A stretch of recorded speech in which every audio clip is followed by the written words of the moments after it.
Hi welcome to my channel Vimala vlogs. ఈరోజు మనం కొబ్బరన్నం ఎలా చేయాలో చూద్దాం. ఫస్ట్ కుక్కర్ తీసుకుని దాంట్లో తగినంత ఆయిల్ వేసుకుని కరివేపాకు, జీడిపప్పు, ఒక 15 లవంగాలు, ఒక 2 ఇంచుల దాల్చిన చెక్క, ఒక 6 యాలకులు, 2 స్టార్ ఫ్లవర్స్, అలాగే కొంచెం జీలకర్ర తీసుకుని ఆయిల్లో ఫ్రై చేసుకోవాలి. దీంట్లో జీలకర్ర ప్లేస్లో షాజీరా కూడా వేసుకోవచ్చు అండి. ఇది కొంచెం ఫ్రై అయిన తర్వాత ఆనియన్స్ తీసుకోవాలి. పెద్ద ఆనియన్స్ తీసుకుంటే ముక్కల కింద కట్ చేసుకోవాలండి. నేను అందుకు సాంబార్ ఆనియన్స్ తీసుకున్నాను. దీనికి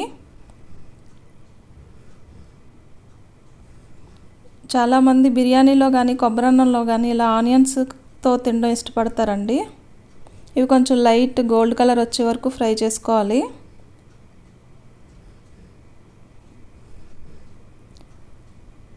ఇవి ఒక 15 నుంచి 20 ఆనియన్స్ తీసుకున్నానండి.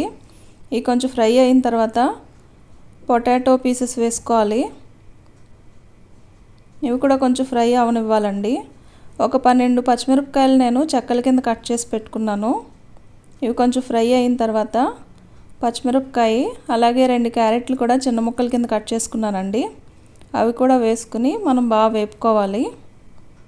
ఇవి కొంచెం వేగిన తర్వాత దీంట్లో పచ్చి బఠానీ కూడా వేసుకోవాలండి.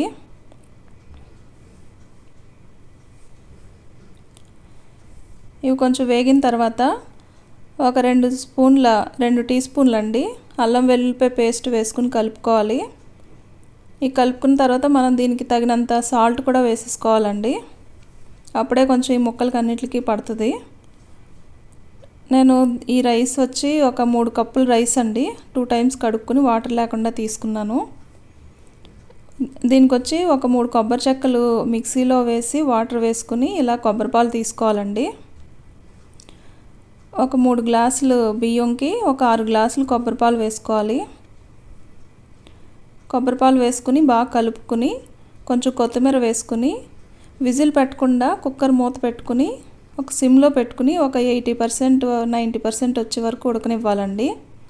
తర్వాత ఒక 5 మినిట్స్ మాత్రం ఒక కుక్కర్ విజిల్ పెట్టుకుని ఉంచుకోవాలి. ఇది టేస్ట్ చాలా బాగుంటుందండి. మీరు కూడా ట్రై చేయండి. Thank you.